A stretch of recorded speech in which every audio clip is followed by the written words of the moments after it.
Okay, welcome to Endoscopy Now and today's virtual education series, CryoDilation, an emerging technique for difficult esophageal strictures. I'm Whitney Swami, and I'll be one of your moderators for today's virtual education discussion. So our speakers for the session today include Dr. Jason Samarasena, the Advanced Endoscopy Program Director at the University of California, Irvine Medical Center. Dr. Costas Bizekis. Dr. Bizekis is a thoracic surgeon and the director for the esophageal surgery program at NYU Langone Bellevue Hospital. Dr. Amir Rumman is the associate director of interventional endoscopy at University of Oklahoma Health. And our physician moderator for tonight is Dr. Michael Smith. He's the associate system chief of GI at Mount Sinai Health System in New York. Welcome to the speakers this evening, and thank you for joining us today. Dr. Smith, thank you for leading this discussion this evening. Well, thank you, Whitney, and welcome to everyone. It's great to see you all out there virtually, and we look forward to a robust discussion with you and some great questions and answers to follow the presentations from our three fantastic speakers this evening. So let's jump right in.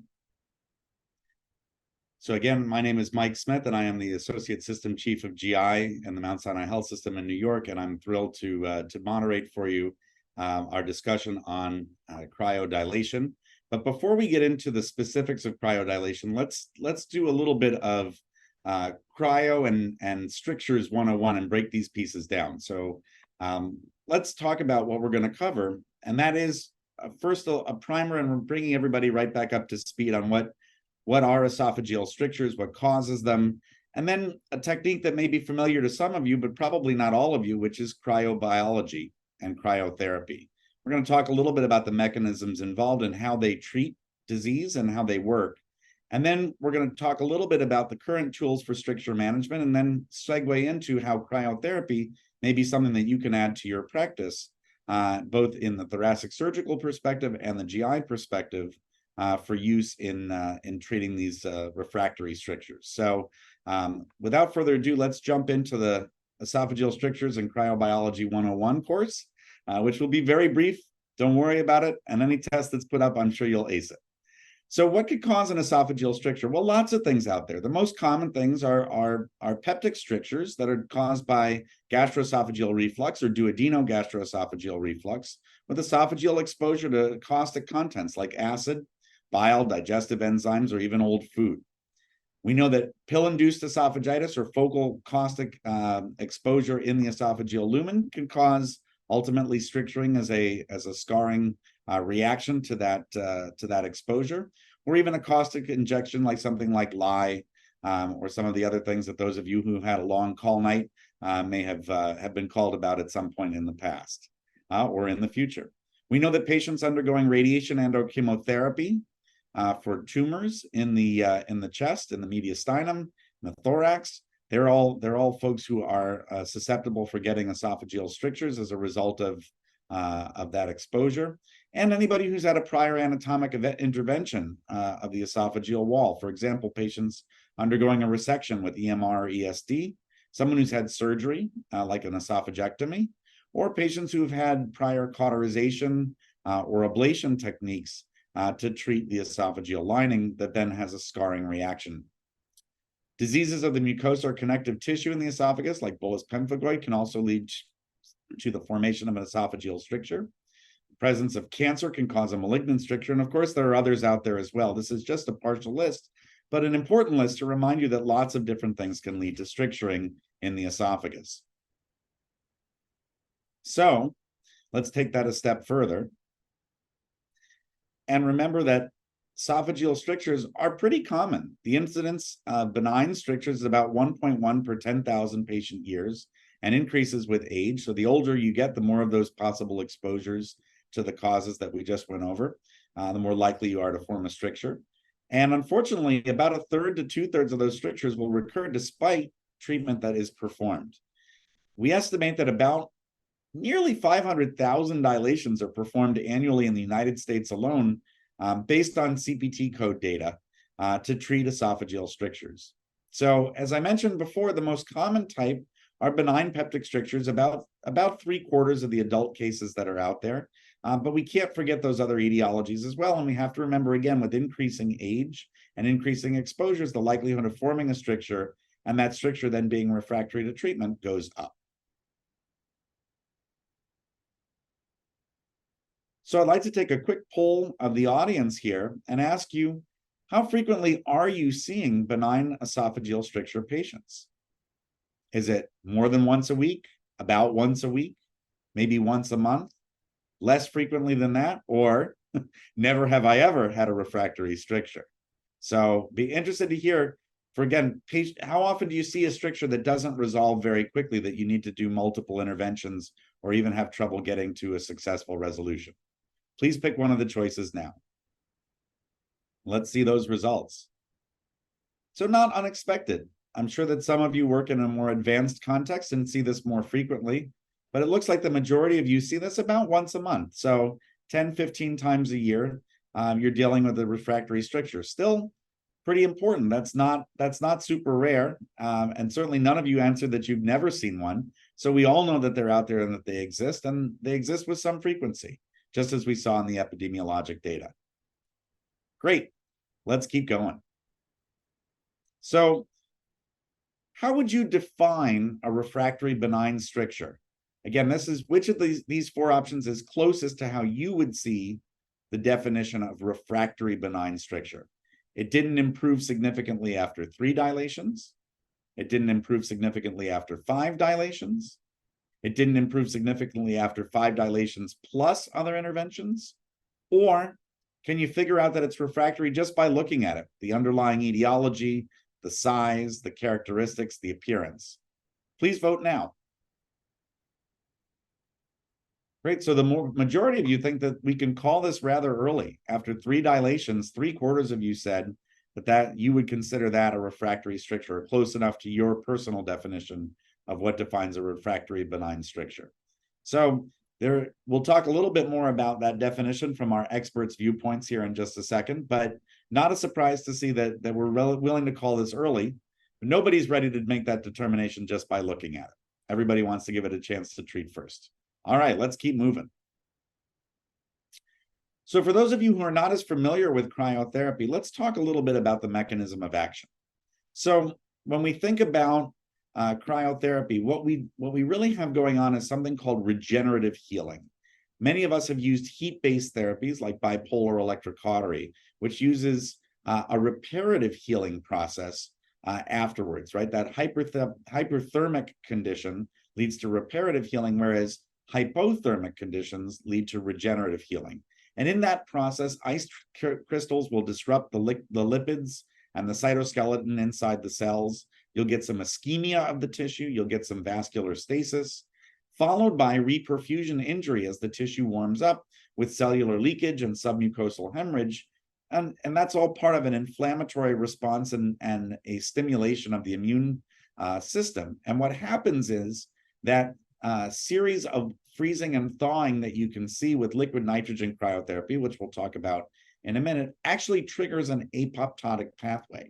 So if I can have the next slide, you'll see here in graphic form the difference between hyperthermic and cryothermic or hypothermic energy, right? So again, with the heat-mediated process, right, you see that there's thermal fixation that occurs in the zone closest to the heat source, followed by a zone of coagulative necrosis, and then a transition zone in between the treated and untreated areas. Whereas in cryotherapy, because of the regenerative effects and the triggering of the apoptotic pathway, you have a large zone of complete ablation right up against the edge of the transition zone. And the good thing is that you don't get eschar formation because the cold energy is able to penetrate deeper into the tissue, and the healthy tissues actually just hibernate. And then when they warm back up, they're functional again. It's the abnormal tissues, the metaplasia, the neoplasia that are present, that where the instability caused by that freezing and thawing leads to the apoptotic pathway. So let's move to the next slide and talk a little bit about liquid nitrogen spray cryotherapy, or LNC. And in this technique, we use extreme cold, minus 196 degrees centigrade liquid nitrogen, which contacts the tissue prior to a phase shift. right? And when it becomes gas. That leads to a rapid and very efficient energy transfer of about 25 watts per treatment at a low pressure, about less than 3 psi at the treatment site. That treatment, the liquid nitrogen, is delivered through a spray catheter that's placed in the working channel of the endoscope, even an ultra-thin model based on currently available treatment catheters. There is no direct tissue contact that's required for the delivery of treatment.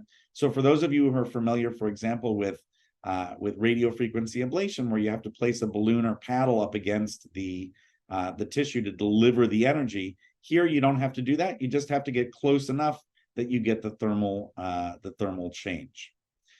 In addition, this technique can treat over and through stents, mesh, and other appliances, and it doesn't require the flat surface to treat. So not only do you not have to contact the tissue, but you don't need to have a flat tissue to deliver the energy in a thorough and efficient way. It just has to get cold enough, much like frost on a cold fall morning, which unfortunately for those of us here up north is getting closer and closer. We can treat in retroflexion because the catheter, again, is placed through the working channel of the endoscope, and the endoscope can be retroflexed to deliver treatment, for example, up to the esophagogastric junction within a hiatal hernia sac or from within the stomach.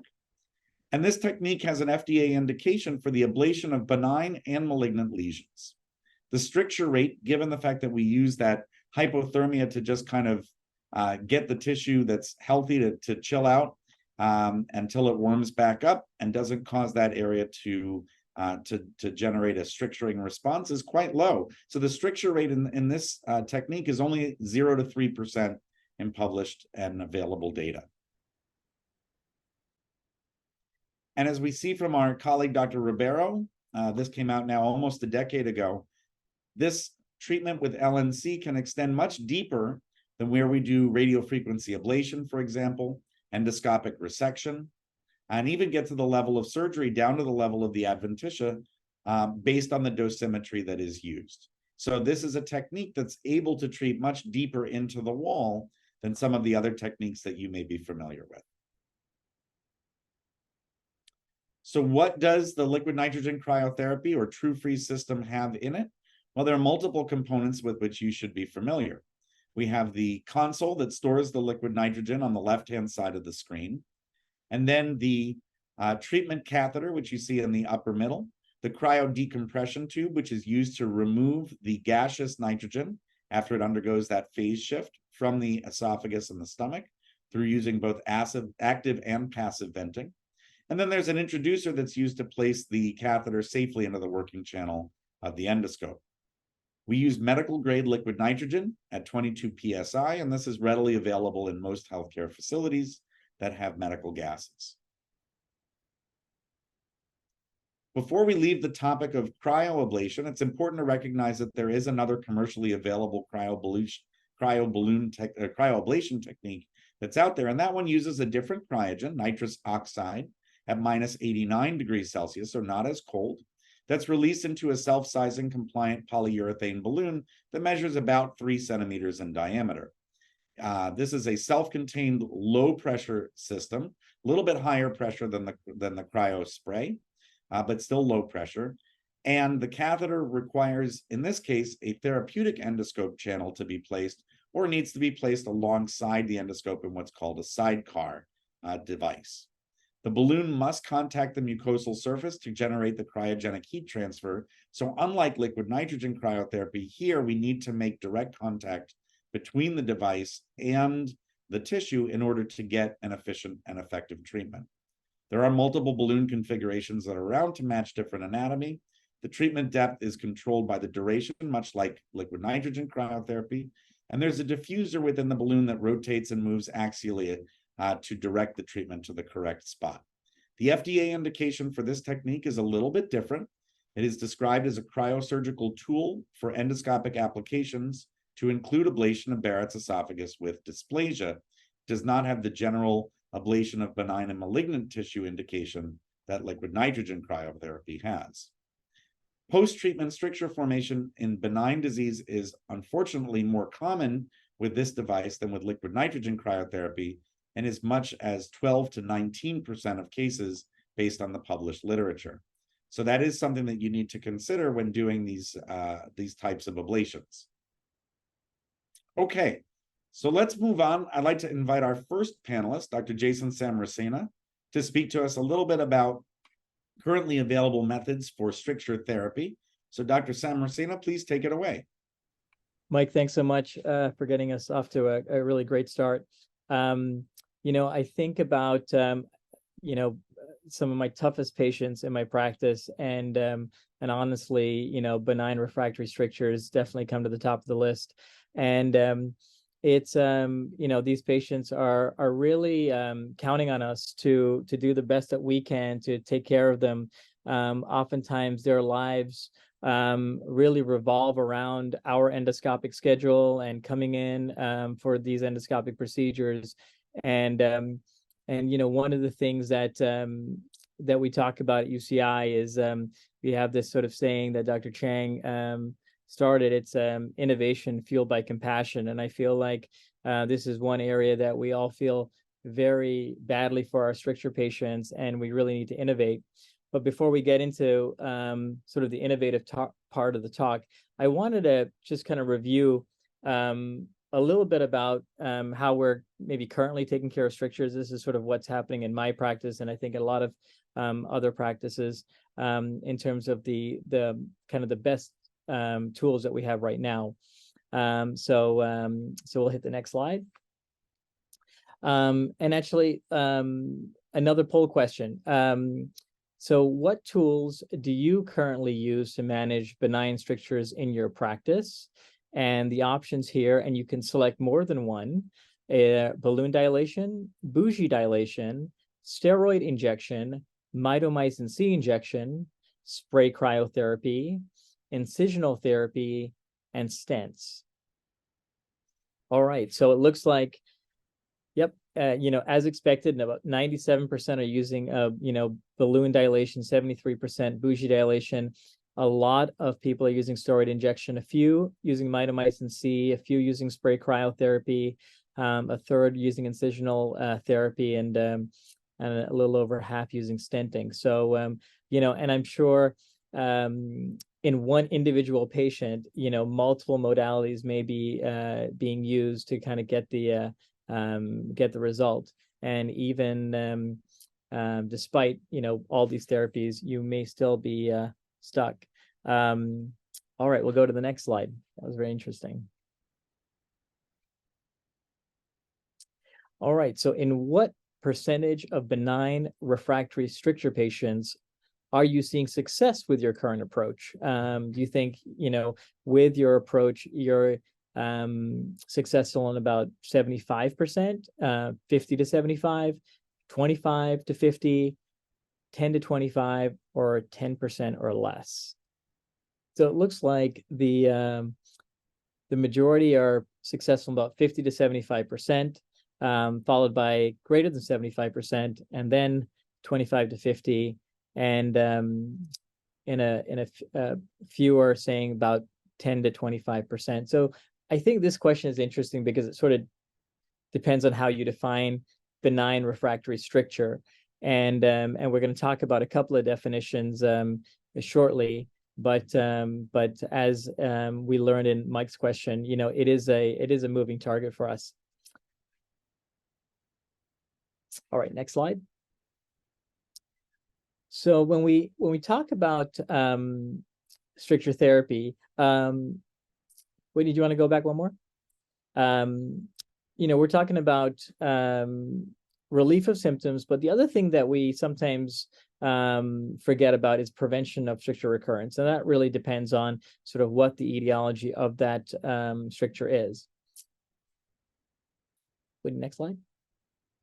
So this is sort of a list of etiologies for benign strictures, and what kind of I rank as easy to treat and hard to treat. And I really think surgical anastomotic strictures, radiation-induced strictures, and caustic ingestion-related strictures are the most difficult and possibly the highest risk to treat. And oftentimes, these are the ones that end up being the benign refractory ones for me.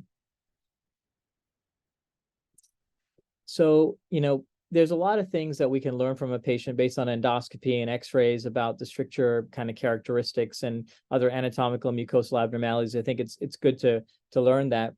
But one of the things that I often talk about when I start a journey with a patient is really about that this is a program. It's not a procedure. It's really a journey. It's and getting to our destination really involves a lot of commitment from, yes, me, but also the patient.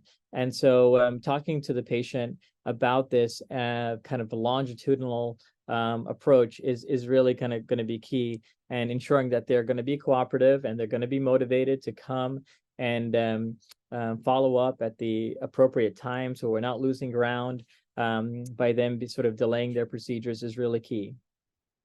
Whitney, go ahead. Next slide. So for most people, you know, in the esophagus, dysphagia is really caused when stricture diameter is less than 12 millimeters. And usually the magic number in the esophagus is getting a luminal diameter greater than 13 millimeters. And if you're able to achieve that, you often get sort of immediate improvement in symptoms of dysphagia, albeit it may be kind of short-lived.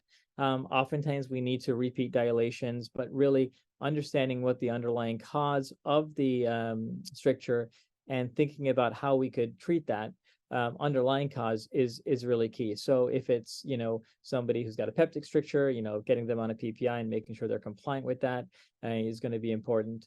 But if this is something that's sort of radiation induced from, you know, months of radiation that's no longer present, we have to understand that, you know, that is not going to be much we can do to prevent that stricture from reforming if the radiation is finished.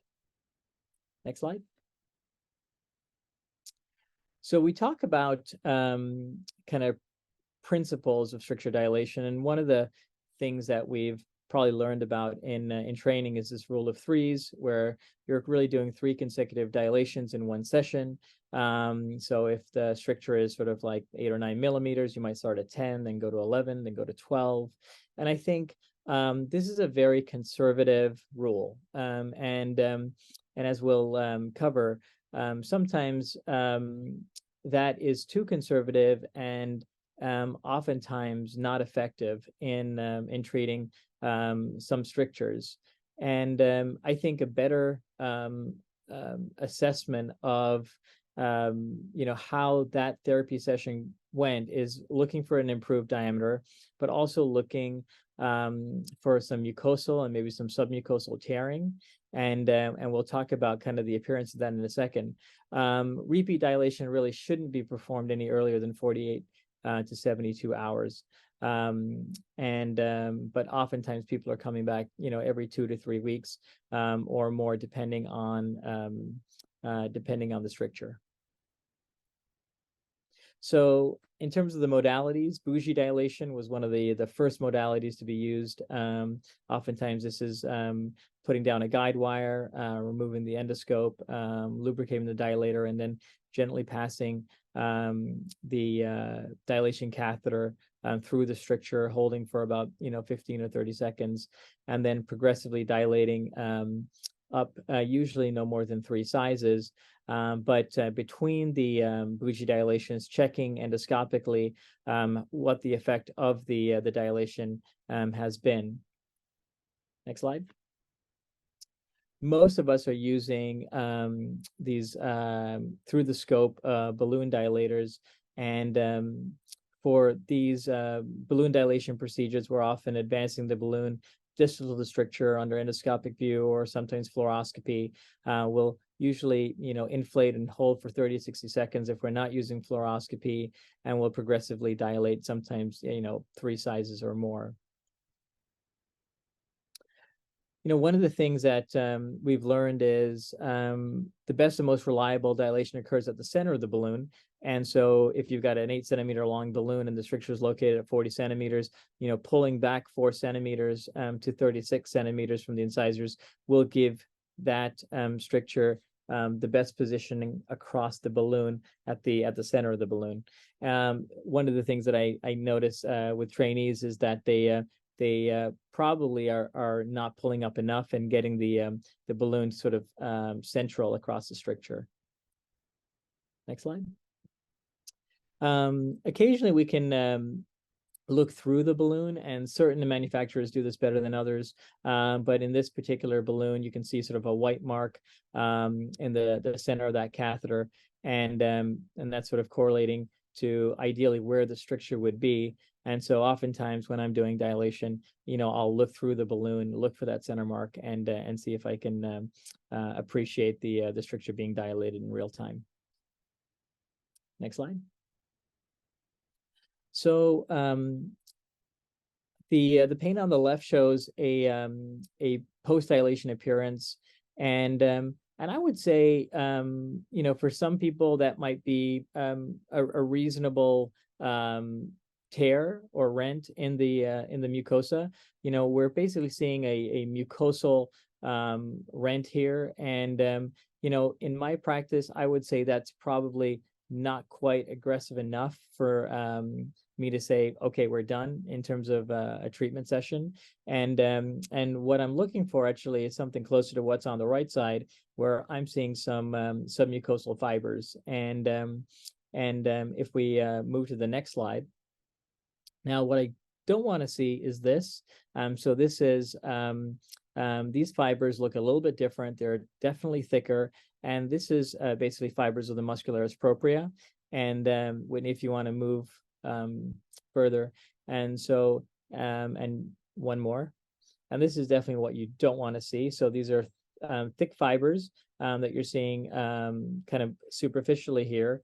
And then you can see a hole. And so that's almost definitely a perforation. So, sometimes it's difficult to kind of figure out the difference between the submucosal fibers and the muscle fibers, but I think it's a key skill set to understand when you're doing these dilation procedures, so sort of how far you can go without going too far.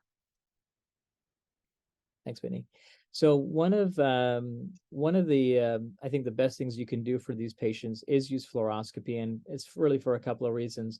Under fluoroscopy, you can see how the stricture is interacting with the balloon. And so, Whitney, if you want to give it a couple of clicks. So in this case, you can see that there's a pretty tight waist. This stricture, even though the balloon is reading at 13 millimeters and 5.5 ATM, there's no way that this stricture has been dilated to 13.5 millimeters. And that's one of the things and downsides to know about not using fluoroscopy. When you inflate a balloon and you inflate it to whatever the manufacturer preset of pressure is, and that correlating diameter, that diameter, it basically represents basically a diameter in air without really any stricture behind it. So when you do fluoroscopy, you really understand how the stricture is interacting with the balloon, and you're really getting a much more realistic understanding of what diameter you're achieving. So even though the balloon might be in this case at 13.5, we've probably only dilated the stricture to about 6 or 7 millimeters. All right, Whitney, we can go next. So, in terms of bougies versus balloons for benign esophageal strictures and rings, there really hasn't been much difference between them in terms of the data. Both dilation methods are really equally effective and safe. Go next. So, getting back to the definition of, we'll say, a difficult stricture. So there are some definitions set by the ASGE, the refractory stricture is really the inability to successfully remediate the anatomic problem to a diameter of 14 millimeters over 5 sessions at 2-week intervals. And so the refractory stricture in this definition is basically, I can't really even get it to 14 millimeters. The recurrent stricture is, you got it over 14 millimeters, but you haven't been able to maintain it satisfactorily above that for a period of 4 weeks. So refractory stricture and recurrent stricture. One of the things that we listed as a tool for refractory strictures is steroid therapy, and it's incredible. We use it a lot. There isn't actually all that much data for steroid therapy. This is one study that supported its use. This was a 30-patient sham versus steroid trial. Triamcinolone 0.5 cc's in 4 quadrants, 12-month follow-up, and it showed that steroid had less recurrence of redilation episodes versus sham. Mitomycin C is something that is interesting. It decreases fibroblasts and scar tissue. It's been used in cancer therapy. There's been some topical applications in other fields. We'll go next. But if you do topical application of mitomycin C in esophageal strictures, it has shown in the literature to work. Unfortunately, this is really mostly pediatric literature in patients who have had accidental caustic ingestions. In this series, there was about a 62.5% major success rate and 19% partial success rate. And as we saw, there are some in this group that are using it. So one of the things that we've been doing a lot more of lately, and I think this is probably in the advent of, third space endoscopy, a lot more availability with knives and more comfort level with kind of cutting tissue with electrocautery. I think a lot of us are getting more comfortable with incisional therapy. In that first part of the video, basically using a needle knife to kind of score the mucosa and submucosa, and then using an ESD cap to actually really do what I call mechanical dissection and kind of opening it up, and then basically then doing some debridement with forceps to kind of pull out tissue from the esophagus, and then lastly here we're doing some steroid injection as well. But incisional therapy definitely becoming, I think, more common, and people are getting more comfortable using it. Next. This is one study showing that electrosurgical incision versus bougie dilation. Electrosurgical incision did a slightly better job. And one of the things that I think this is good for, and when we have a refractory stricture, sometimes what's happening is you're doing balloon dilation and the stricture is sort of breaking at the same place. So if we were looking at a clock face, if it's always breaking at the 3 o'clock and that 3 o'clock area is always rehealing, then we're probably not going to make a lot of progress. And with incisional therapy, by basically preemptively kind of scoring the tissue or cutting the stricture at other places around the clock face, then you have almost preferential tearing towards some of those weakened areas. And then I think it's a little bit more difficult for that stricture to reheal in every part of that clock face. And I think that might be one of the reasons why incisional therapy works pretty well sometimes. Next. And you can go to the next one. So lastly, so stenting has been definitely used. Next slide. As we know, the FDA indications for stents are really for palliation of malignant dysphagia, for esophageal cancer, and anytime we use it in a benign condition. Next, it's such as refractory strictures, perforation, post-op leaks, TE fistulas. This is an off-label use of the stent.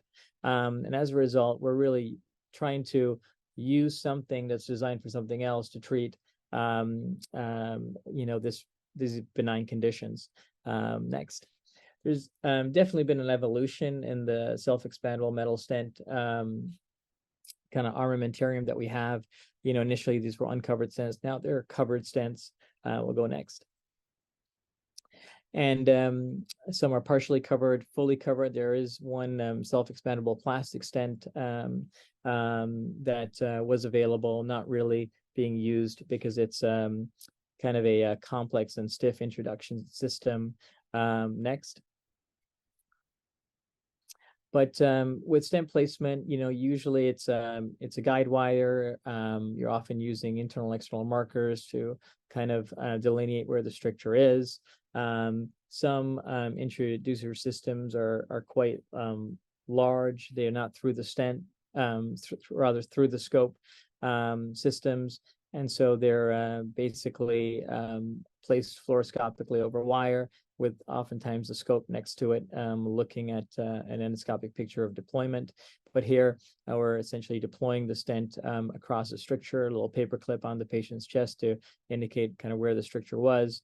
But if you look at the data, on stents, in benign refractory strictures, it's not really all that great. Next. Part of the reasons are, and so for partially covered self-expandable metal stents for benign disease, they're really not recommended based on one of the ACG practice guidelines. Next. There's a lot of interest in biodegradable stents. This is made out of like a carbohydrate complex. It's uncovered, but then it fully degrades over 3 months. So it doesn't require a repeat endoscopy for stent removal. It seems like it would be a great idea, but unfortunately the data on this isn't really much better than what we have for fully covered stents. Next. For short strictures, some of us have started using lumen-opposing metal stents, because of these wide flanges. There's less migration. There's multiple sizes available now.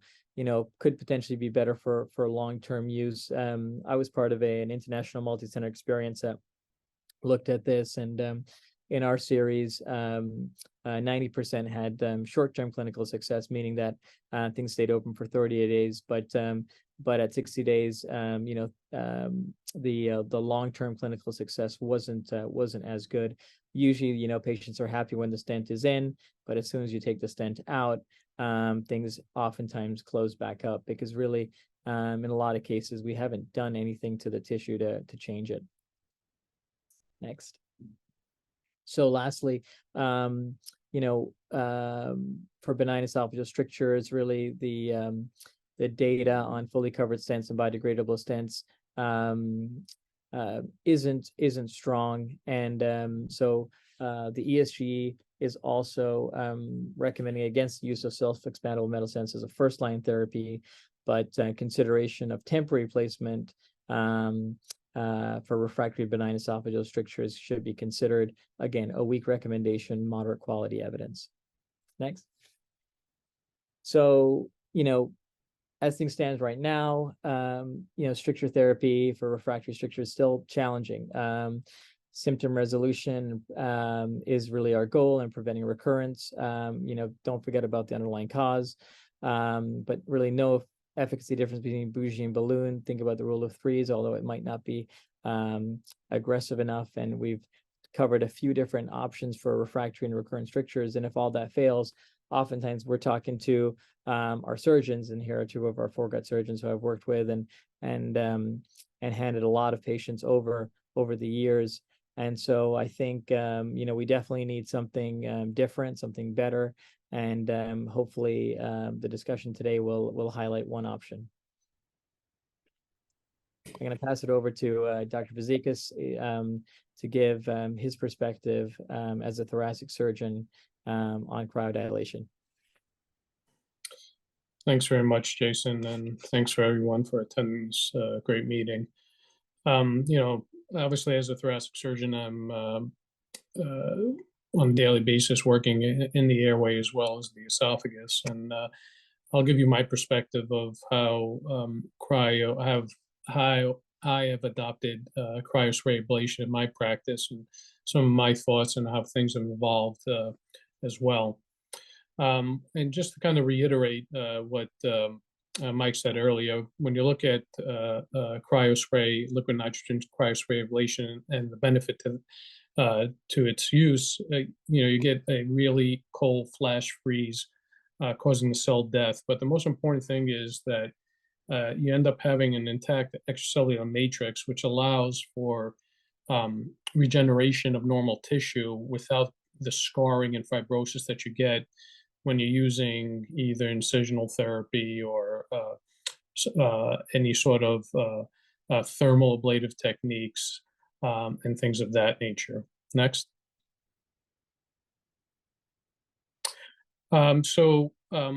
Initially, early on, when cryo spray ablation was being used, I remember going to the Cleveland Clinic and being trained in its use in the esophagus, and immediately, when looking at this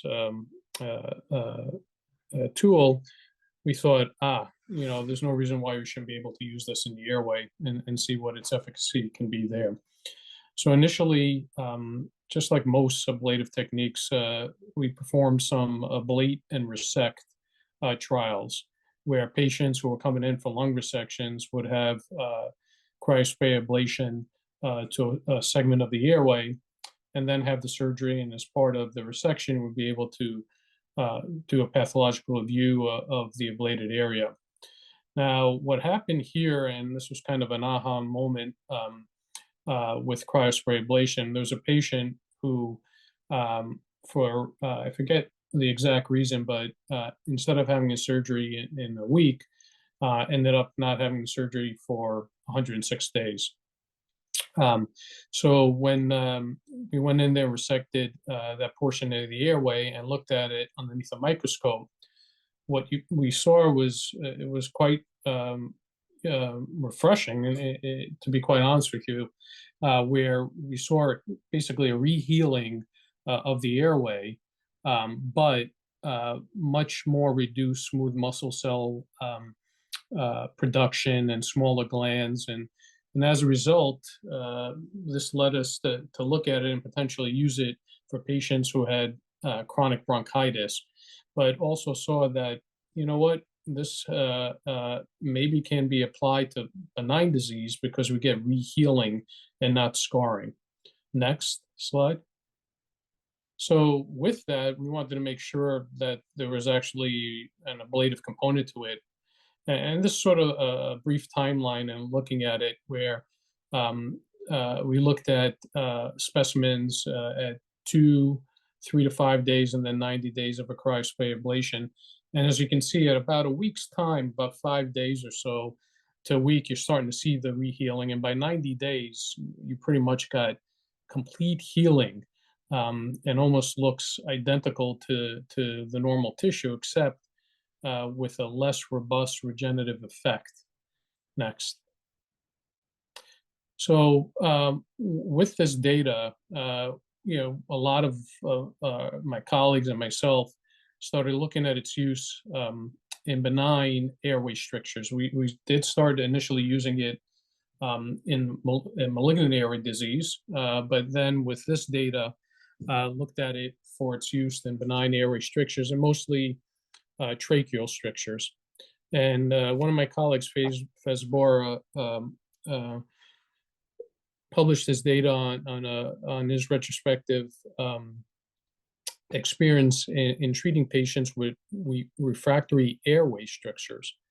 And what you can see here in the take-home message, he had patients that were being frequently dilated and basically cut the amount of dilations in half, and had significant improvement in the luminal diameters in this patient. Next. So, from my perspective, I end up using this technique in both the airway and the esophagus. And early on, just like most of you, I was using it mostly for in Barrett's and for malignant strictures. Then with this experience of use in the airway, where we also started with its use in benign and malignant airway disease, we evolved to using it for benign strictures based on that data that I showed earlier. And with those results, the idea came to mind, why not use it for benign esophageal strictures as well? Next. So to illustrate what I'm going to present now is a case of a radiation-induced stricture. And this particular gentleman had a history of pharyngeal and laryngeal cancer, got chemoradiated, had a laryngectomy, got and receive adjuvant radiation therapy, and develop a very tight proximal stricture. And this was a gentleman that refused to have a feeding tube and was getting dilated every 2 weeks or so. And I can tell you these particular strictures, sometimes it's tempting, and I was tempted early on in my career to say, hey, why not stent this gentleman? He doesn't have vocal cords, even though it's a high stricture, tolerate a stent. And any of you that made the same mistake that I did and stented these patients knew that these things would end up creating a bigger problem and eroding into the back wall of the airway. But we also know that these patients present a very, particularly hard challenge in the sense that these strictures are really tight, they're very, very recalcitrant. And if you sit there and dilate them, they just keep on coming back. So this was one of the first patients that I elected to treat with cryospray ablation. Next slide. So this was his pre-op esophagram. As you can see, is a very, very tight proximal stricture of the esophagus. Next. So when I initially scoped him, this was the endoscopic view. So a really, really, really tight stricture. You can see a little bleeding there because, these strictures tend to be very friable as well. So that was just simply touching it with the scope. So and I can tell you this stricture is probably about 8 millimeters or so. I certainly couldn't pass the scope through there, and probably even closer to 7 millimeters. So next slide. How do I approach this? Right now, as you all know, we need to use a decompression tube when we use spray cryotherapy. Unfortunately, now we have the 60 millimeter decompression tube back, but back when I did this case, I only had a 20 millimeter decompression tube. And I could not, although I can get a guide wire across the stricture, I cannot pass the decompression tube. So in that case, what do you do? In this case, I elected to just pre-dilate with a 10 millimeter Savory dilator. Unfortunately, that was big enough to allow me to insert the decompression tube. So then I elected to do two 20-second freeze-thaw cycles of the cryospray ablation prior to dilation. And the reasoning, and hopefully we'll get to it in the question and answer period, as far as, how many freezes, how many cycles, what's the dosimetry, really based this on the original ablate and resect data that Mike alluded to earlier from Ribeiro, looking at the depth of penetration of the cryospray ablation into the tissue, and I really base my methodology on the two 20-second freeze-thaw cycles from that data. After I sprayed the stricture, I subsequently dilated him. Now I did a 12 and 16 millimeter Savory. So, I know that Jason had alluded to this a little bit earlier. I tend to be a little bit aggressive with these dilations, especially for these radiation-induced strictures high up, which tend to be really scarred in. So obviously I pre-dilated with 10, went to 12, and then I also, when I use the Savories, I think you have the luxury of having a little tactile feedback, so you can kind of tell how tight the stricture really is. And I also take a sort of look and feel approach where I feel for how tight the stricture is, and then I look at the Savory when I take it out and see how bloody it is. And then went up to 60 millimeter Savory and just stopped right there. Next. And you can see what it looked like after the dilation, and I left it at that.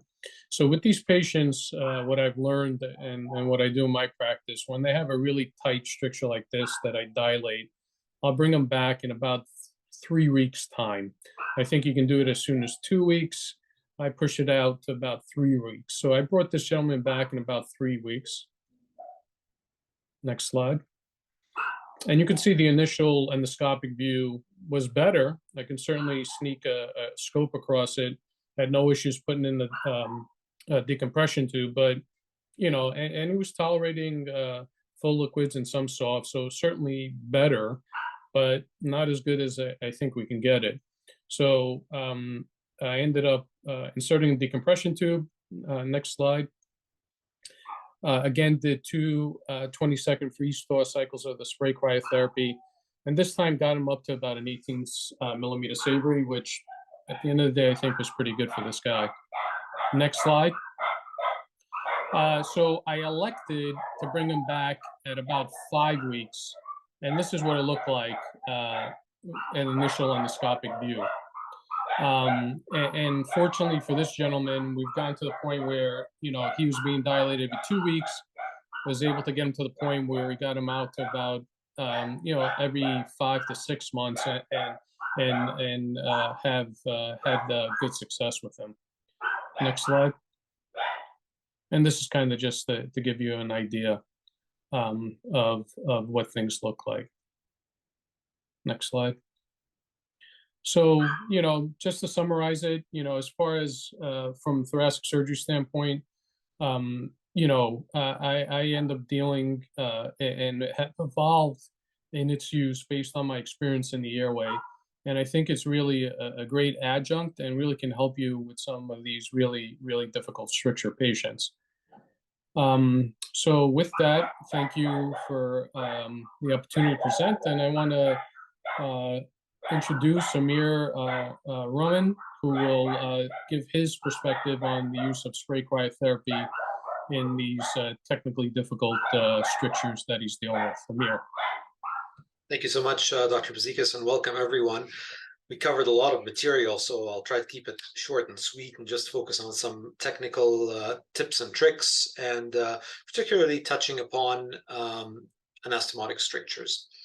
So definitions are important. They enable us to do research and standardize our language, but the patients don't care about definitions. They care about two things. Number one, they care about a good functional outcome, so they want to be able to eat. And that usually means getting them to around 14 millimeters, but there's a lot of variability. So sometimes, particularly in altered anatomy or dysmotility, you need to go to a higher luminal diameter to achieve that good functional outcome. The other thing that patients care about is minimizing their visits to the endoscopy lab. And I want to stress Jason's point. When I see these patients, particularly in a referral practice where they've had multiple dilations before, I always make a point to talk about natural history and take some time to manage expectations. And I always tell my patients that this is a journey. We have a lot of tools, and I'm going to go in, examine your stricture, and I'm going to pick the best tools to help you. And I hope that the journey will be short. But in some cases, that journey is going to involve multiple visits and multiple interventions. So when we examine that stricture based on morphology, we can either call it simple, which is a focal short stricture with a diameter of over 12 millimeters, or complex, which are tortuous angulated strictures that tend to be longer and smaller in diameter. And obviously, complex strictures are a little bit more challenging. And I want to stress that refractory or recalcitrant strictures, no matter what the definition is, are pretty common. So up to 1/3 in some natural history studies, patients will have refractory or recalcitrant strictures. And that's really associated with a very significant cost and a very significant amount of healthcare utilization. And we can go to the next slide, please. So these are just a couple of these natural history studies. So we've heard that not all strictures are created equal. So caustic strictures tend to be the most problematic, and they require a lot of dilations. Anastomotic and radiation strictures are in the sort of second place, and then peptic strictures tend to be the easiest to manage. And if we look at a subset of refractory strictures based on that definition, we're really not able to achieve excellent outcomes. So about 1 in 3 patients are achieving adequate clinical resolution of their dysphasias. 2/3 are starting to require some sort of endoscopic intervention. And the patient burden is not insignificant. So having 16 dilations on median in a period of 2 or 3 years is quite significant, and the quality of life burden is also quite significant. So the patients are on average in that particular series are able to go 3 months without having dysphagia, which is quite problematic and really stresses the need for new tools for us to be able to help these patients. Next slide. So anastomotic strictures present some unique challenges. So if you think of an anastomosis where there's suture material, staple material, there's a lot of scar tissue, adhesions, foreign body reactions, so that area is significantly more fibrotic than your average stricture. There are changes to the microvascular milieu, so there's chronic microvascular insufficiency and ischemia. Stasis in the anastomosis can cause mucosal ulceration, and that area generally is quite inflamed. And this explains why these strictures tend to be a little bit more recalcitrant than our usual strictures. And if we start thinking about the pathophysiology of cryodilation, how it might help, and go to the next slide here, we can think of some possible pathophysiologic ways where having that full transmural freeze can alter the natural history of this problem. So we are creating this regenerative healing by causing freeze-thaw injury, and that might remodel scar tissue. It might have a pro-angiogenic effect, and it might promote patency by reducing stasis and mucosal ulceration if we're able to keep that area longer open for a longer period of time. So it has biologic plausibility in that setting. We can go to the next slide here. We have to proceed with caution. There's still in the early stages, and we don't really have a lot of studies to guide us, but these are some technical tips that I've learned in my practice and talking to other people that do this. So generally, we will do these patients under general anesthesia. CO2 insufflation is absolutely prerequisite for this, and probably every other kind of invasive stricture management technique. I really like using low profile clear caps, and we'll see that in the video, but it really helps visualization. I generally will not use fluoroscopy for these cases, but I have fluoroscopy available in my room on standby. Probably more importantly, being able to manage complications, perforations. So you'd have your usual ornaments of stenting and other closure devices on standby. And that probably holds true for other techniques like incisional therapy or other aggressive dilations. The positioning of the venting tube is absolutely essential. And like Dr. Bizekis said, sometimes pre-dilation is needed to get that venting tube down. The dosimetry of cryogen delivery is unclear. My personal feeling is that we probably need to use a higher dose than what we use for mucosal diseases, for example, Barrett endotherapy.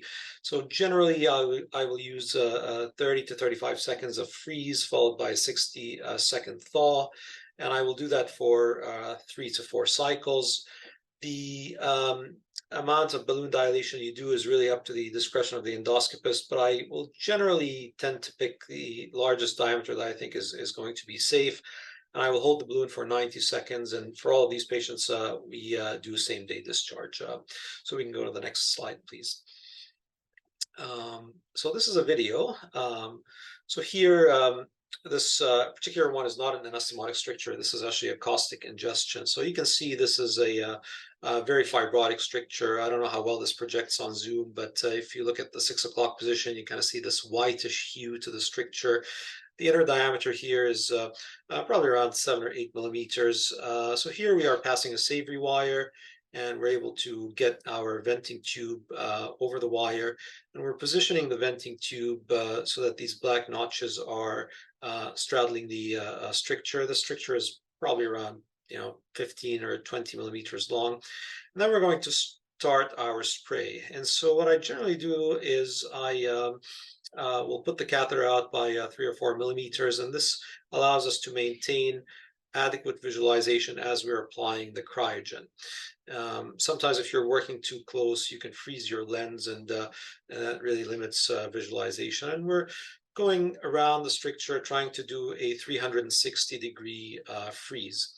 So if you look at this 4 o'clock position, that nub of tissue over here, this is a nice example of preferential scarring. So Dr. Samarasena mentioned this. So this patient had multiple balloon dilations, and if you look at all her historic pictures, the mucosal rent, the tear is almost always in that direction. So there's some sort of intrinsic weakness in that side of the wall, and that's where she preferentially tears with these balloon dilations, and almost never has she had any significant treatment effect on the other side. And so by applying that freeze, we're sort of molding that scar tissue, and we're able to create hopefully a more durable stretch of that entire area and avoiding that preferential tearing. So this is our third application here. And the other very important technical detail is I always have a distension monitor. So one of our nurses or fellows always, when we're applying the cryogen, has their hand on the abdomen, and they're feeling for any distension. If there's any concern, the belly's getting stiff or more distended, then they let us know, and we immediately stop the delivery of the cryogen. So here we're passing through the scope controlled radial expansion balloon dilator, and we're slowly inflating it, and we're sort of trying to get it positioned sort of across the center of the stricture, and we're using that looking across the balloon technique as we're slowly inflating, and we're watching for that tear to happen. You can see the wall is blanching. It's very fibrotic, and very slowly we're starting to see our tear forming here. So we're going to hold the balloon for a while and continue to look through to make sure that our tear isn't propagating very rapidly or very deeply. And once our 60 or 90-second period is over, we're going to deflate our balloon and examine our stricture for any signs of perforation or deep muscle injury. Generally we want to see something. You don't want to go and dilate and not create any mucosal rent. So now we can see it's a little bit glitchy on my side. Hopefully you guys can see it. We're seeing some submucosal fibers, nothing that looks like a deep muscle injury here, and that's our complete dilation. So we can go to the next slide, please. So this is a case series looking at cryodilation of refractory anastomotic strictures. So we presented this at DDW this year, so a total of 7 patients. The majority of them were esophagogastric anastomotic strictures, so 4 out of the 7 were after Ivor Lewis esophagectomy for esophageal adenocarcinoma. One of them was an esophagocolonic anastomosis for achalasia, colonic interposition, 1 gastrojejunal, 1 ileocolonic. And so you can see all of them have had some form of balloon dilation, and a few of them have had stenting and a steroid injection. You can see that the amount of dilations that they were getting in the 6 months preceding the cryodilation is quite significant. And so I guess the end point here in the study is the number of dilations that they're having after the cryodilation. You can see there's a significant reduction in the number of dilations that these patients are requiring, which is indicating that they're having a reasonable and robust dysphagia-free interval. We can go to the next slide. So we were able to over double the inner diameter of the stricture. 4 of the 7 patients remained absolutely symptom-free and dysphagia-free at the 6-month mark. The mean number of dilations after cryodilation was significantly lower. And we did not have any significant early or delayed bleeding or perforation. One of the patients had some transient post-procedural pain, which was managed conservatively, and all the patients were discharged home from the endoscopy unit same day. Next slide, please.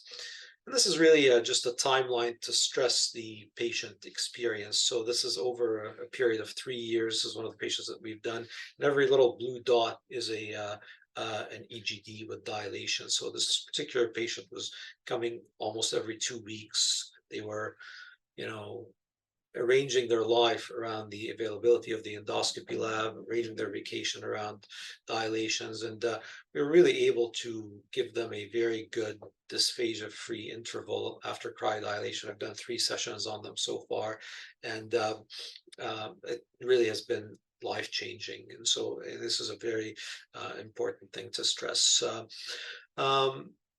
Next slide, please. So we're still in the early phase, and there's a lot of questions that need to be answered. So the dosimetry is a big one. How much do we need to freeze? How many cycles? The role of combo therapy is yet to be determined. So cryo and stent, cryo and steroid, cryo incisional therapy, cryo and pneumatic balloon dilation with a larger caliber balloon. Other etiologies for refractory strictures need to be studied. So we showed one for caustic ingestions, post-EMR ESDs, another one, and complex peptic strictures.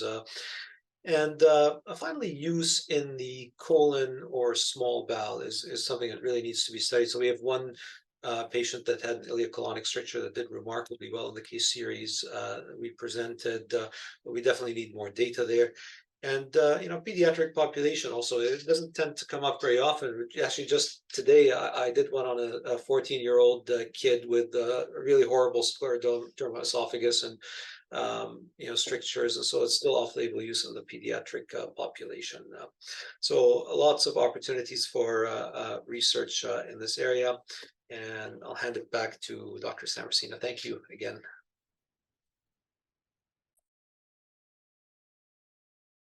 Amir, thanks so much. That was fantastic, and I think you're you're definitely blazing the trail here. And this was actually a cryodilation case. I don't have a video, but it was like you said, a kind of a life-changing procedure or series of procedures for this patient. She was a 52-year-old lady who had a laparoscopic, thoracoscopic Ivor-Lewis esophagectomy, had stent placement after the esophagectomy for a presumed leak, and then developed a esophagogastric anastomotic stricture.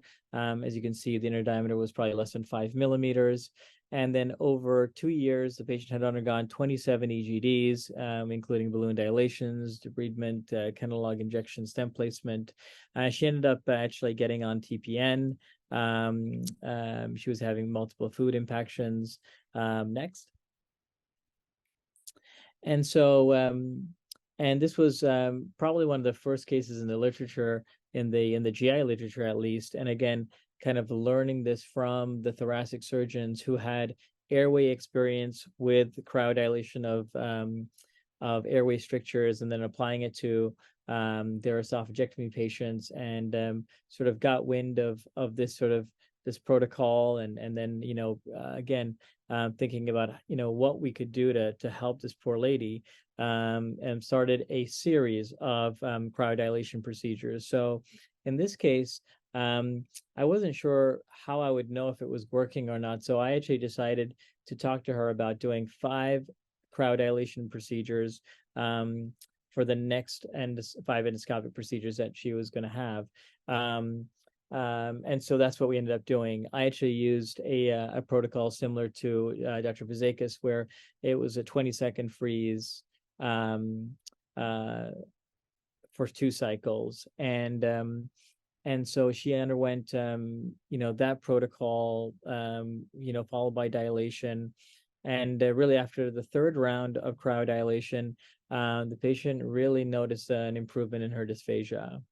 And then after round 5, her, weight had peaked, and she was clearly doing better. So after the 5th cryodilation, I stopped, and she was able to maintain her weight. And now, I still see her. Prior to this, I was seeing her every couple of weeks. But actually, if you want to go to the next slide, Whitney.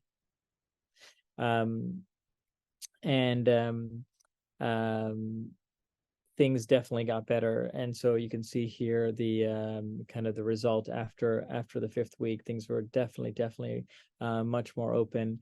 And now I probably see her every 5 to 6 months. So a huge a huge kind of a life-changing procedure, like you had mentioned, Amir. For this patient, we were literally, you know, coordinating vacation schedules around each other.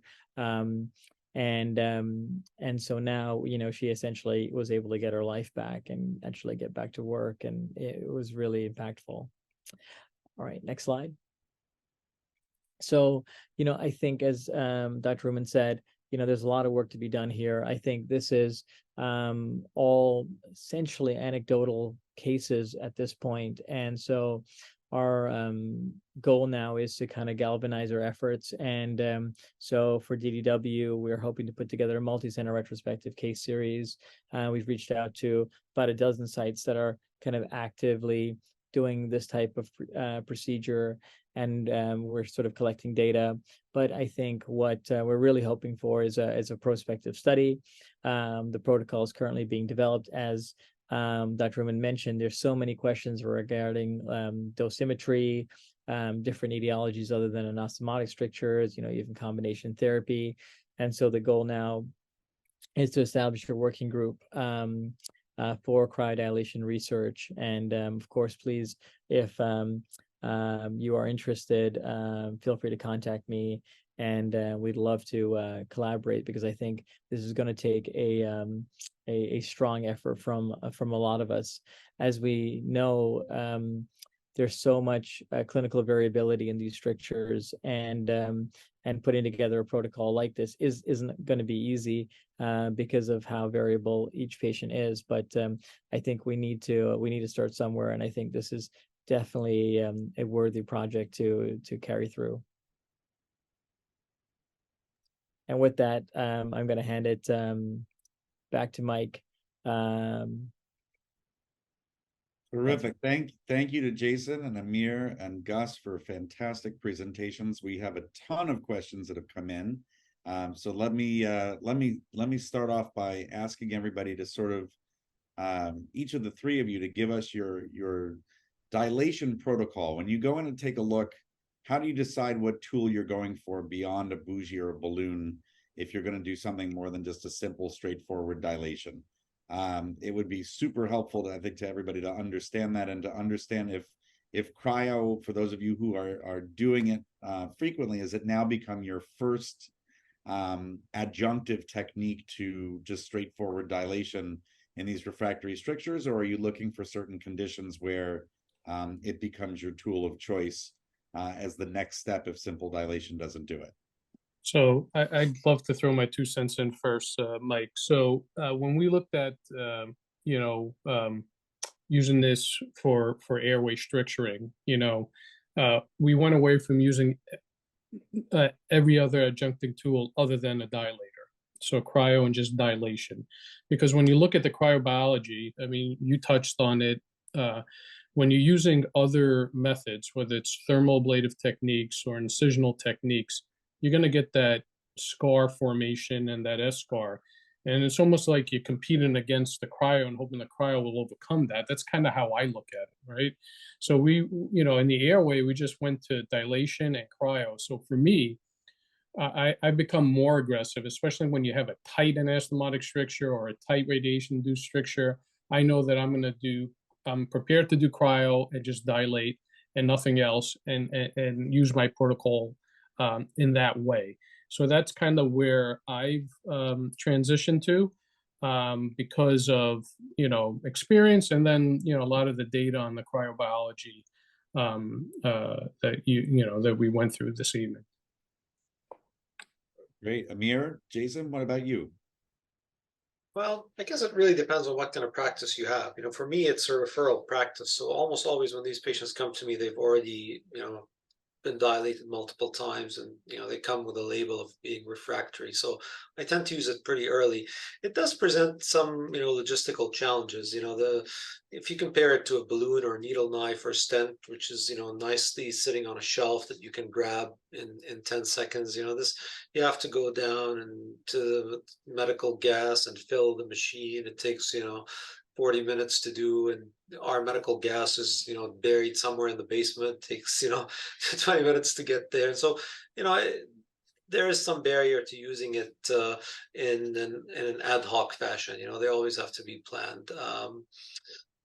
So I guess to answer your questions, if they come with a refractory label, I think you have to do something outside of balloon dilation.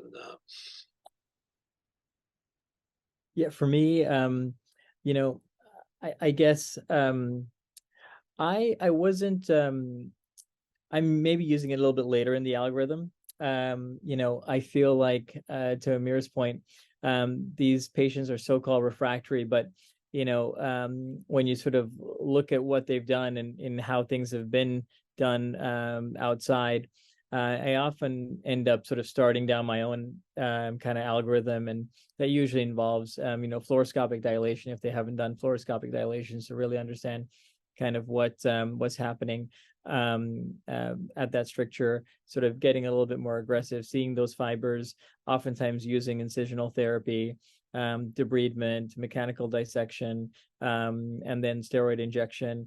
And then, you know, I think depending on the length of the stricture as well, sort of factors into me pulling the trigger on cryodilation. I really like it for short strictures. For longer strictures, maybe you know, not thinking about cryodilation quite as much. But I would say, you know, in my current practice, I am kind of walking down, you know, kind of the line of my usual kind of refractory stricture regimen before going to cryodilation. But you know, talking with Gus and Amir, you know, maybe that's not right, and maybe, you know, putting cryodilation further up the algorithm might be the right thing for the patient, and sort of, you know, setting them on sort of a different path, because we are remodeling tissue, and then maybe whatever follows cryodilation may, you know, may have a better chance of working.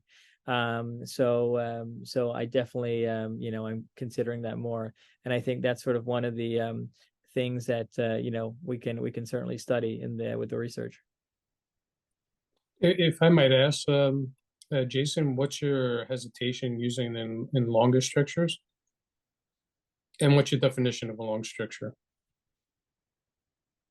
That's a great question. So, you know, I'm not sure, you know, when I am spraying kind of down the barrel of that stricture, how much, how far down that cryogen is getting. I think, you know, what I found is these longer strictures, when I do my kind of usual work, will get shorter. You know, I'll do balloon dilation, I'll do my incisional therapy, I'll do my other things, and then you can see when under fluoroscopy, that waist is getting shorter and shorter and shorter over subsequent, you know, sessions. And so, you know, I consider, you know, anything longer than maybe 3 centimeters a long stricture, and I feel like when I get the stricture to what looks like a less than a 1 centimeter waist on the on fluoroscopy, I'm sort of in a good zone where I feel like cryodilation maybe, you know, that may be the right time. But you know, I'd love to hear your thoughts too. Yeah, no, because you know, when you look at the cryobiology and all the testing that they've done, you know, you'll get a pretty much uniform depth of penetration of the cryogen for 3 centimeters, right? So for me, I kind of use that as a cutoff, because I know that even in those 3 centimeter strictures, you'll get even distribution of the cryogen. So based on a lot of the research that they did, so that's kind of what I use as my cutoff. No, So it's Gus, helpful. let me challenge you on that a little bit, Yeah, because yeah. the 3 centimeter data comes from more of an open lumen. And do you think that the narrowing of the lumen, the focusing of the cryogen down a much more narrow path, gives you more than 3 centimeters worth of treatment for those patients? It could very well, but you know, and I don't disagree with you. I mean, that might be something. I think there's a lot that we don't know, right? And a lot of times the only real way to know for sure is, what we did early on with those ablate and resect to really get a good understanding. They've done some non-human, non-animal studies in like ballistic gel blocks and looking at things to your point, and it seems like you get an even distribution for that length, but it could very well be that you can use it in longer ones as well. And I personally would feel comfortable doing it, so I don't think you should necessarily think that there's actually a real cutoff. And sometimes you don't, it's hard to know the true length of it until you take a closer look anyhow, right? So you may not be able to know for sure the first time you're looking at it in terms of being prepared to use cryo right off the bat. But I certainly think, just like with any other technique, you start using it more and more and learning more and more and evolve your practice accordingly. And I know we're talking a lot about benign strictures tonight, but I would say from my own experience treating a number of narrowed lumens due to malignancy that even if you're unable to pass the scope beyond the proximal margin of the tumor, and you're able to shoot it right down the lumen, you do get quite a nice response several centimeters beyond, and I would argue well beyond the 3 centimeter limit. And I have a feeling that funneling effect does have something to do with that. And it wouldn't surprise me that it works that way in the benign setting as well. So I'm interested to hear there's some folks who've raised some questions about sort of your dilation protocol and the timing of things and what size dilation is acceptable after you've done the cryo. Does it change based on the endoscopic appearance afterwards? And how often do you bring them back? For Barrett's cases, we ablate every 8, 12 weeks. What's your protocol in terms of how much you're doing these? Is it every 2 weeks like you might do a TTS or a savory dilation, or is it somewhere in the middle? Where do each of you stand on that? Well, I think I alluded to it earlier. I usually do it, if it's an initial, tight recalcitrant stricture that I'm seeing, I'll cryo dilate them, bring them back in 3 weeks, at least one more time. And then make a decision there if I can push it out a little bit longer. But if it's still pretty tight, I'll bring them back another 3 weeks. And then initially I'll go 6 weeks. And then if it looks good and the patient's feeling well, I do a PRN. How about Amir? Yeah, when I started doing cryo, it was all for peptic strictures, and I used to bring them back, in 2 or 3 weeks. And I quickly found out that I was just bringing them back to look, and they rarely required significant dilation. So when I started doing them for anastomotic strictures, I would do the index session, and I would give the patient my card, and I would say, call my nurse when you start feeling food getting stuck. And I think particularly if we're able to get them to 17, 18 millimeters, they might not require very frequent recall dilations. So does the rule of threes, I know Jason brought that up. Do we follow the rule of threes anymore? Does the rule of threes not apply in this situation? Is it a case-by-case basis? I know there's been some recent data just for straight dilation that's looked in the other direction, but if it looks good and it's responding well and we're not seeing those deep tears in the scary fibers that Dr. Samarasena showed us in his example, can we go more than that? Can we be aggressive to get up to 17 or 18 faster for the patients, to improve their response? Jason, I'll let you get first crack. Yeah, Mike. So just on the first part about the protocol. So for me, it's like I mentioned, the 20-second freeze times 2. But Amir's point of going longer because it's steeper, I think that makes sense as well. I think for me, because I was doing this pretty early on, I didn't really want to go much beyond what the conservative protocols for Barrett's were.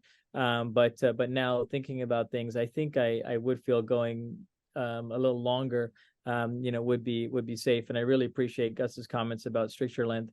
In fact, the person I'm working on right now does have a 3 centimeter stricture, which I'm starting cryo dilation on. He's had a couple of sessions. But an interval, usually it's basically what the others had mentioned, every 3 weeks. And if things are going well, just sort of spacing things out. Mike, on the question that you just asked, which is slipping. I'm blanking now. What was the question again? How quickly and how far can we go up, and can we ignore the rule of threes Yeah. if they're doing well? Yeah, so the way I think about this is, yeah, it's usually never kind of the rule of threes. I always kind of treat to tissue response is sort of what I'm kind of going with, and so if I dilate and I'm not really impressed with the level of tearing and how much I'm seeing, I will go up. And I think that's one of the things that's nice about balloon dilation. You can go up in a very staged process. Go up to 13 and see what it looks like, go up to 14, see what that looks like, go to 15, see what that looks like, and then you can kind of keep going till you get to that tissue response that you're hoping for. And so that's usually what I'm doing.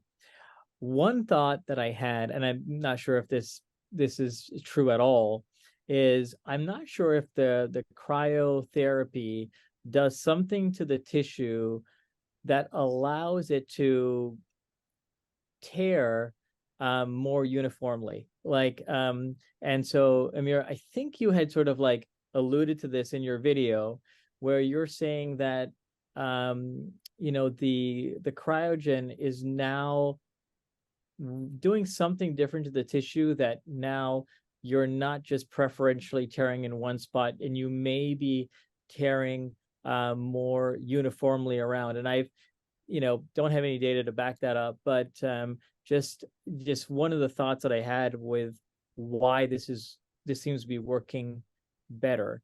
Maybe we're allowing ourselves to go higher and get to that tissue response in a safer way, in a more kind of radial and circumferential tear, as opposed to something that's more focal. But just a thought. So I will tell you that I think there's some effect. We saw this in the airway, Jason, where mostly for these tracheal strictures that are pretty scarred in, a lot of times you couldn't do an effective dilation unless you did something. We don't use savories in the airway. You would use like a rigid bronchoscope. When you spray them with a cryo spray, you can get a much better effective balloon dilation that you would do if you didn't use cryo. So I think there's an effect. There's certainly effect in the airway tissue, and I'm assuming there's got to be somewhat of a similar effect in the esophageal tissue as well. I tend to be aggressive with my dilations, and I use a lot of savories, to be quite frank with you guys, because I think going from 10 to 12 or 12 to 15 is really not enough in a lot of these cases. So I like the savories because of the tactile feedback that I get when I pass them through. So I'll know how, it helps guide me to how aggressive I can be.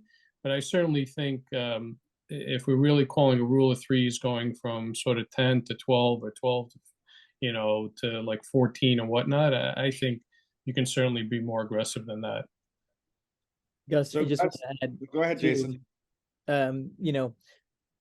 The use of savories, the one other nice thing about it is you actually know the true diameter that you dilate it to. 100%. Like I was mentioning with balloon, you can dilate that balloon up and inflate it to 15 or whatever the manufacturer says it's going to be at that pressure, but you have absolutely no idea what you actually got that stricture to. And with savories, exactly the diameter that you got your stricture to. I agree, because you even saw those fluoroscopic images, right? You have waste in the balloon, right? So I'm not sure. I agree with you. I don't necessarily think you're getting it to the true diameter of the balloon when you're fully inflated. Right. So let me play devil's advocate with you, though, which is the nice thing that you all showed in the cases, is that you can look down the barrel of the balloon with each dilation and look for those concerning fibers and look for those changes that sort of make you say stop, whereas you don't get that visualization with the savory. So do you stop every few millimeters and take a relook with your endoscope? Or do you keep going until you see, feel a pop or something that's concerning?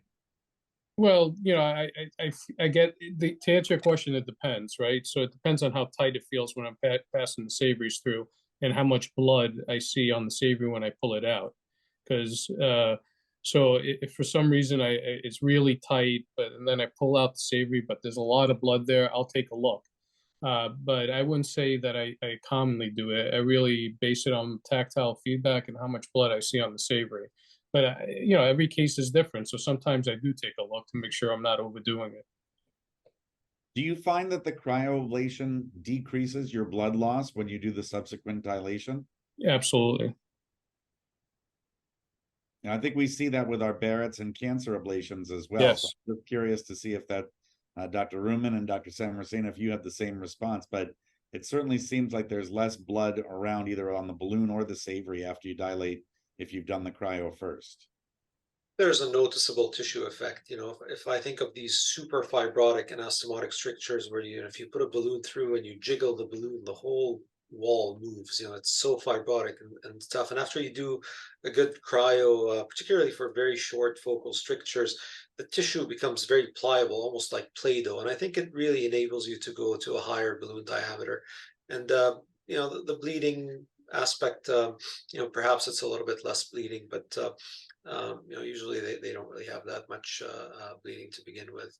And as far as balloon versus savory, I tend to prefer the short balloon, the 4 centimeter long balloon for short strictures, and I reserve the savory for longer strictures. I think it works much better that way. I tend to avoid the 8 centimeter balloon. I just find it too flimsy, and I'm not convinced that it actually exerts the same radial pressure as the shorter balloon. But again, this is not evidence informed. It's just my observations. Jason? Yeah, so I think Mike, what question am I answering again? Sorry. There's about 18 of them out there, but Yeah. I guess the question is, after cryo and when you do the Yeah. dilation, do you notice Yeah, less yeah. bleeding than with the straight balloon or the straight savory? Yeah. No, I haven't really thought about it honestly, but now I think about it. Yeah, there might be a little bit less bleeding, but like Amir said, bleeding usually isn't all that common. And so but it would make sense that there potentially could be less bleeding. I got to tell you, these proximal radiation induced strictures, those bleed. And sometimes they can be a little scary. That one particular patient that I was telling you about, I thought I did something horrible, but those proximal radiation induced strictures, especially in post-laryngectomy patients, can tend to bleed quite a bit. So those are the ones that will tend to bleed, but I do think that the cryo does definitely have an effect. Mike, can I ask Gus and Amir a question? Sure.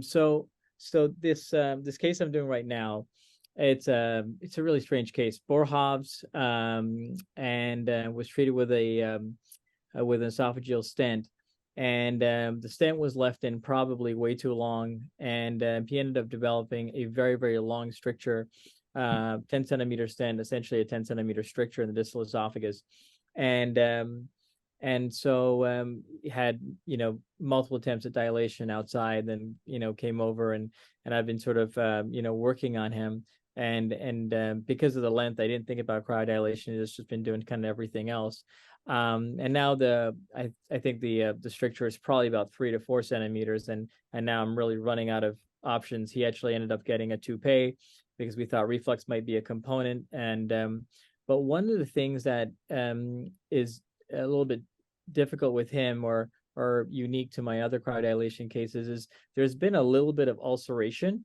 and just wanted to get your guys' thoughts on, if your stricture is a little bit ulcerated, how do you feel about cryodilation for that? I'm not sure if you've had any experience with slightly ulcerated strictures. Depends how ulcerated it is. Admittedly, yeah. if it's a significant ulceration, I think you got to be very careful, because for the audience, obviously this is spray cryotherapy under some pressure. So if you have a tear, it can certainly disseminate through the wall of the esophagus into the mediastinum, even cause pneumoperitoneum. So if it's a significant ulceration, I'd be a little bit concerned. If it's a minor ulceration, I've done it, I would probably say on 2 occasions, and it's been okay. But any significant ulceration, especially if it's a long ulcer, I think I'd be a little bit cautious. Yeah, I agree. My only experience with ulcerated strictures was the patient that I did for a gastric jejunal anastomosis stricture that was kind of had this circumferential, very thin, relatively shallow aphthous ulcer, and it did just fine. I guess it would really depend on the etiology of the ulceration. If there's anything reversible that can be done in terms of maximizing anti-secretory therapy or any other offending agent like NSAIDs or smoking, probably a good idea to do before doing aggressive cryo in that area. Makes sense. And I think we might not have emphasized this, but Gus just talked about it. But cryotherapy is under pressure, and when we do any type of cryotherapy, we're really trying to avoid any kind of dilation prior to the cryotherapy, because any kind of break in the mucosa and submucosa could allow gas to kind of go into that tissue, cause a potential complication like some sort of embolic event. So, but that's and that's why I asked about the ulceration, because ulceration technically is a violation of the mucosa, and possibly the submucosa as well. So would it be safe to do the cryotherapy in the setting of an ulcer? But yeah, great points, guys. Thanks.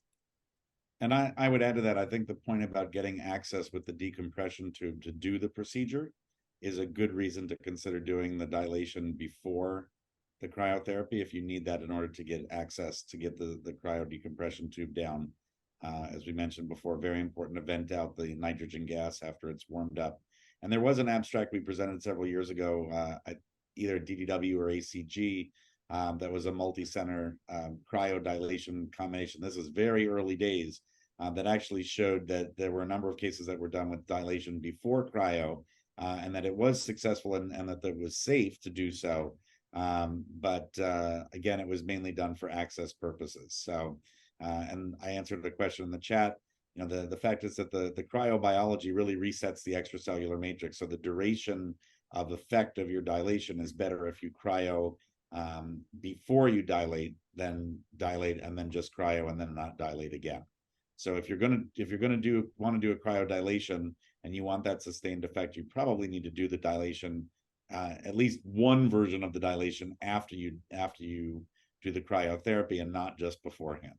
I don't think you'll get the same effect. I want to change gears because there was a really interesting question that came up in terms of looking at different disease processes and how that might affect your decision to use cryodilation. In particular, the question was related to eosinophilic esophagitis and whether or not you would feel comfortable using cryotherapy. So I'll make it a little bit more broad of a question, but please address the EOE, which is, are there conditions like EOE or something else that might be too risky for you to consider cryodilation? Even though we now have a laminar flow and lower pressure state than we did in earlier iterations of the technology.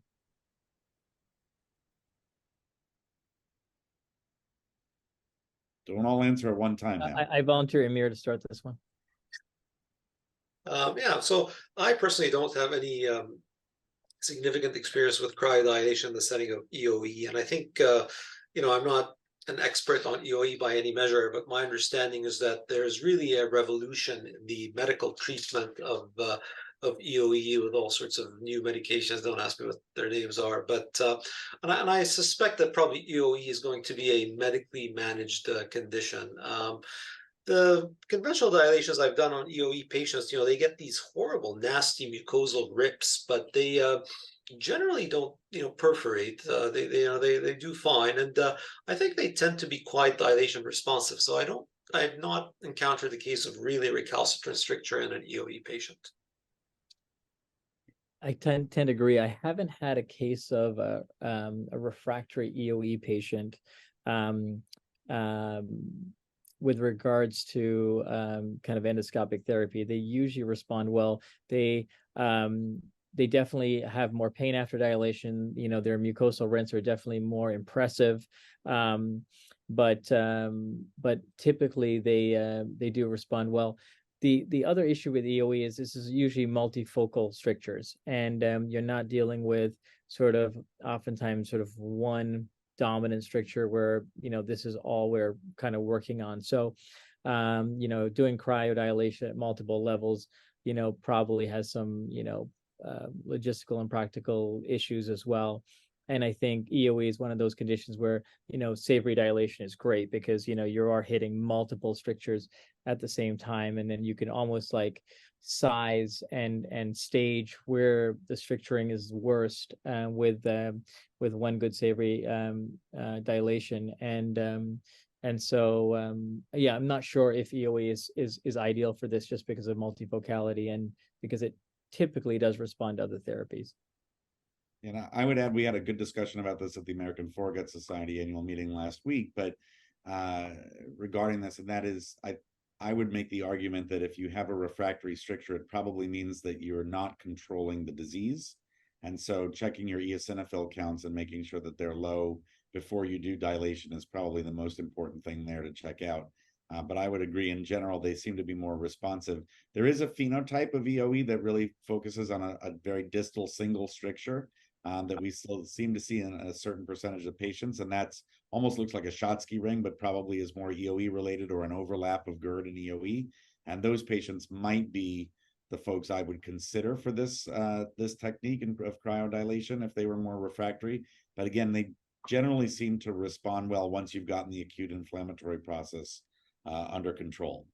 So with that, you know, I'm realizing that we're only about 44 minutes beyond where we had expected to go because this discussion has been fantastic. And we had 3 great presentations. I'd like to ask each of our panelists just to briefly provide a clinical pearl or a parting shot with their thoughts on what they heard tonight and what they hope that our audience will take away from the procedure, from the discussion about this procedure before we wrap up. So Dr. Bizekis, let me start with you. Yeah, so what I would say is that I've gotten to be more aggressive with the use of cryo. You know, where I'm primarily using it is in anastomotic strictures, post-esophagectomy, and radiation-induced strictures. We get a good deal of scar tissue. So if I have a tight stricture, whether it's an anastomotic stricture or a radiation-induced stricture, you know, whether the patient has been dilated before, has had dilations before, or is being seen for the first time and is treatment naive, I will use cryo now, given my experience earlier on in my treatment algorithm. So I think that's something to consider. I think, you know, when you see that they're really tight and in the whatever setting might be, you get a good sense of the ones that might be troublesome. So why not look at it a little bit earlier? So just something to kind of consider and think on. And I think a lot of what we're going to learn is from talking to each other, doing these, you know, retrospective multi-institutional reviews and considering doing prospective trials like Jason's championing. I think it'll be important to get a better sense of, should we be doing it earlier? Should we be changing the dosimetry? Should we be more aggressive in dosimetry like Amir is? And I think these are important things to try to get the best outcomes. Great. Dr. Rumman. I would say there's a lot to be learned, and you know, we need to be collaborative and learn from each other. But based on everything we know so far, this technique appears to be safe.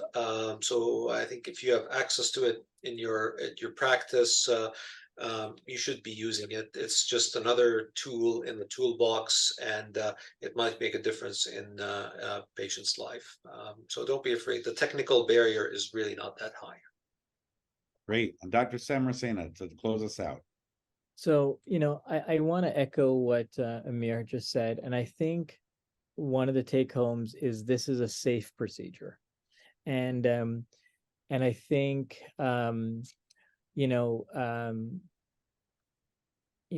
getting people to start doing incisional therapy and, you know, teaching the world that there's so much nuance, there's so much with that, there's a lot of technical difficulty with getting it just right, and cutting at the right level and all that kind of stuff. So this is nothing like this. So I think for, when I think about kind of globally as our field is moving forward, the types of things that we want to put into training fellowships and, get people really good at, I feel like cryodilation is safe. It's technically easy. And so it's worthwhile, going down this path of research and really figuring this out, because I think, because of the safety, I think it could be used widespread, and we wouldn't be doing harm to patients. We'd be helping an enormous number of patients. So I think that's why I'm excited about this, and I think it's something we need to figure out. And I just learned a ton tonight, just hearing from Amir and Gus. Like, I really did. It really is kind of got the juices going in terms of what we need to do next with the research, and excited to lead this effort. Well, I will tell you, I'm equally as excited to have moderated this fantastic discussion, and have learned a ton from all three of you. And on behalf of the audience and everyone who will watch this subsequently on Endoscopy Now, thank you for your contributions to our knowledge base and understanding how we might be able to use this technique to help our patients. And I want to thank the folks at Endoscopy Now who made sure that this went off without a hitch and was great. And I'm going to leave it to Whitney Swamy for some final thoughts. So thank you all again. And Whitney, take it away. Thank you, everyone, for this highly informative discussion. This concludes it for tonight. Thank you all for sticking with us. Thank you for joining us, and have a great evening.